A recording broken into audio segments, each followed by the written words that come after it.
What's up, guys? Welcome back to Big Pete's Garage. I can see you there. You know, setting up my palm tree here. Trying to think tropical, you know. So 11 degrees here in Hudson Valley, New York. A little chilly, you know. Mind over matter. Think warm, you are warm, right? Well, welcome back to the channel. If you like what you see, subscribe to the channel. Leave a comment below. Talk things out. Hit the like button, you know.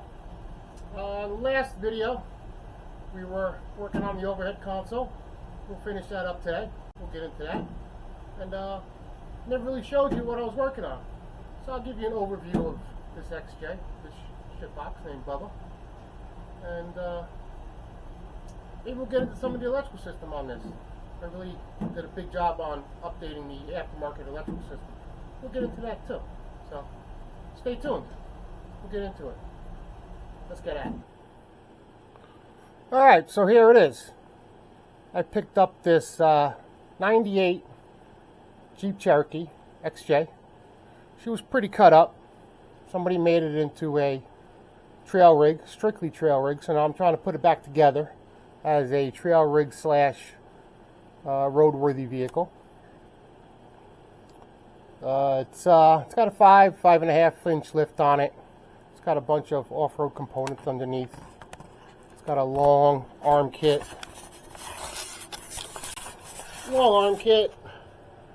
It's got 1-ton steering.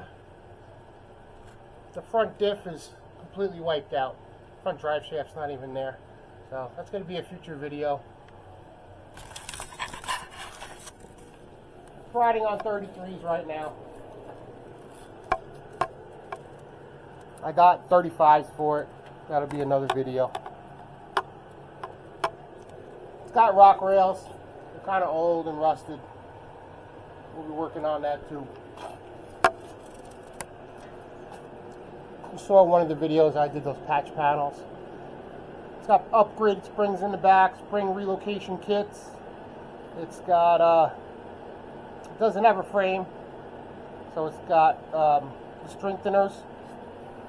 It's got those steel reinforcements going throughout, you know.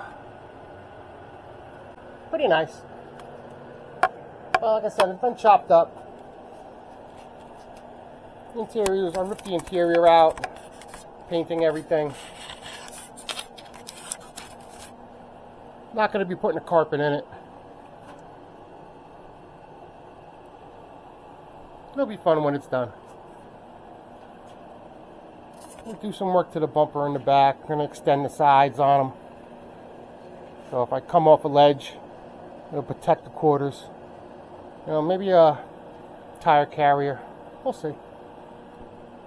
Alright. Body's pretty banged up and scratched. Maybe I'll rhino line it. We'll see. So let's check out this overhead console.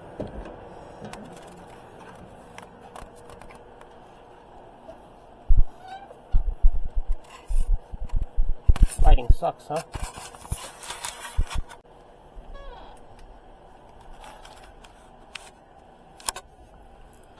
So it's all wired up.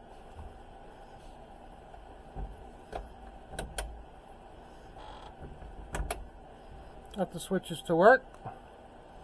Still haven't figured out what I'm going to do with this one. So this yellow wire is going to be for that switch, whatever I decide to do it. Once I decide what that switch is for, then I'll finish wire looming the wire harness that I made. And this switch panel right here, I love these things. Put one in my wife's YJ. I put a 6 switch panel in hers. This is a 12. Fairbrats put this in one of their off-road wreckers. It's awesome. So if I were to turn the key on,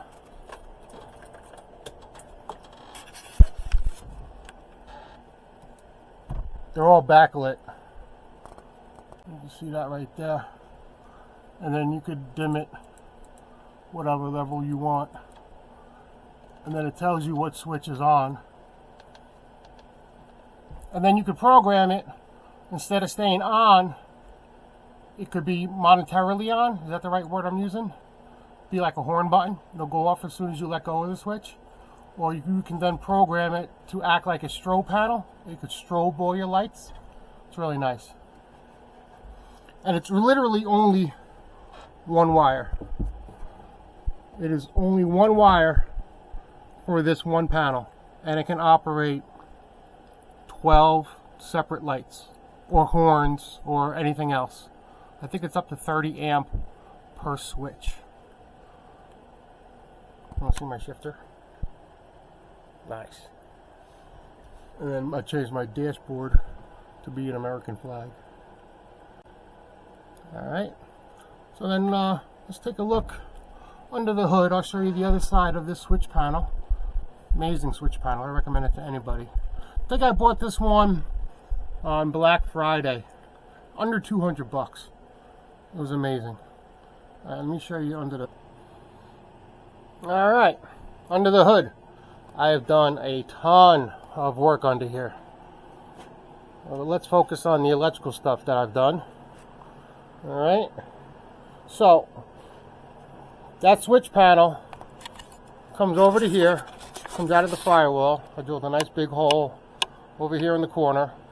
You know, I sprayed it with paint and then put a grommet in there so there's no wires touching bare metal. And I made these panels off out of old street signs. I thought it was kind of cool. Did one over there too. We'll go check out that one in a minute. So that switch panel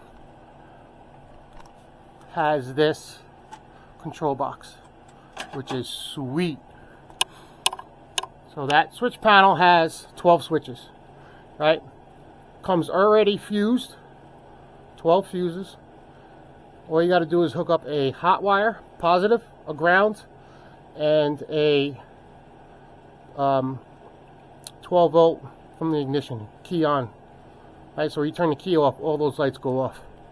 And this one wire, let me come in a little bit, it literally has 3 wires on it. This wire is what comes from inside the car.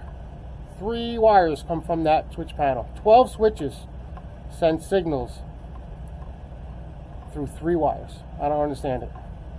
It's mind-boggling. How 3 wires can send signals for 12 switches. I don't get it, but it works. It's amazing. So then, what we have going on here is an aftermarket fuse box, which, of course, it's a boat fuse box. Comes with stickers. I have a relay up there. The relay is controlling this fuse box. So when the key goes off, this fuse box goes off.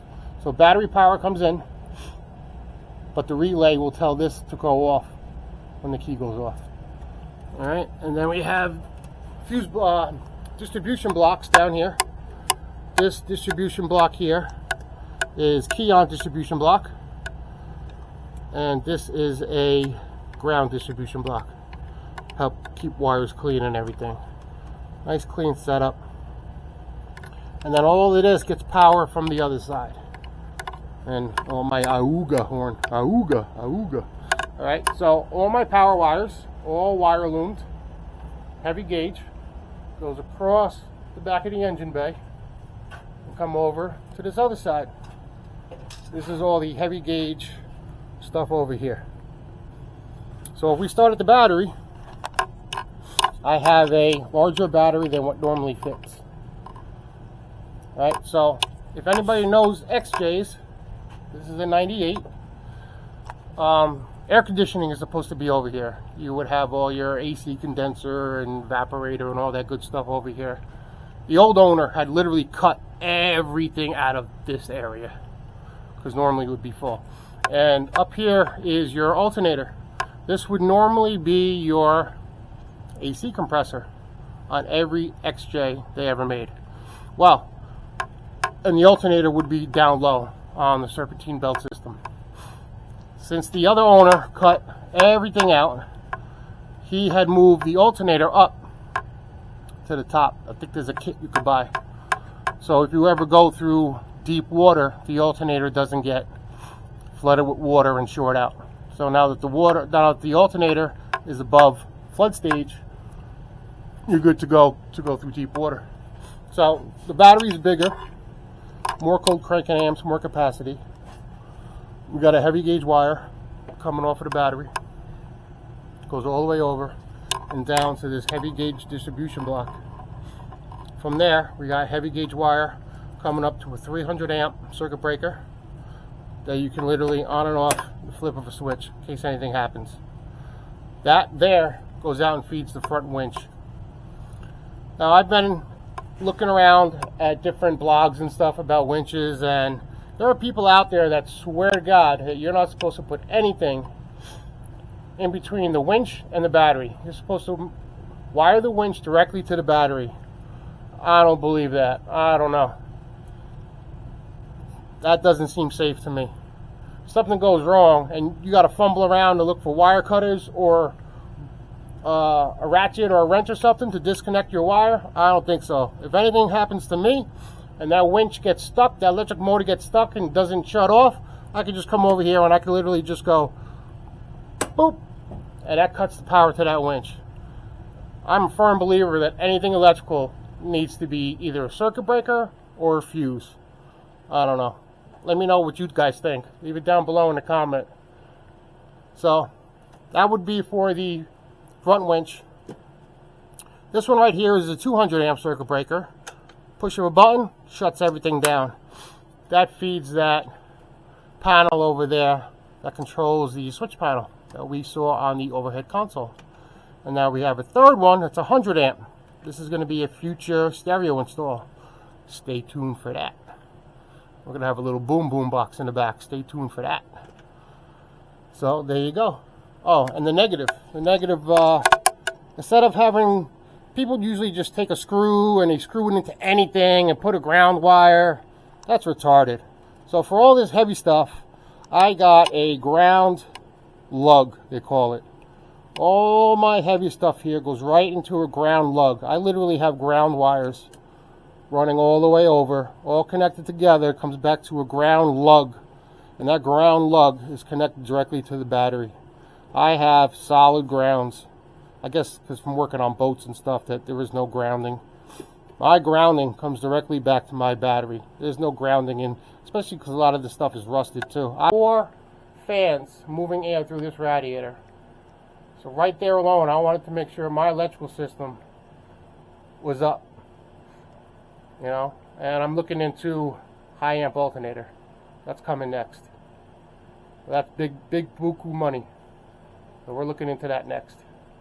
Well, I think that'll do it for this video. What do you think, guys? Am I a little insane? I just like my electrical. And I haven't even started any of the lights yet. That's coming too. Look what's sitting on the ground right there. Alright, that's coming. Alright, thank you guys. I'll see you guys soon. Give me a thumbs up if you like this video. Any comments? You think I'm crazy? Alright guys, thanks for watching. I'll catch you guys next time. Alright, take care.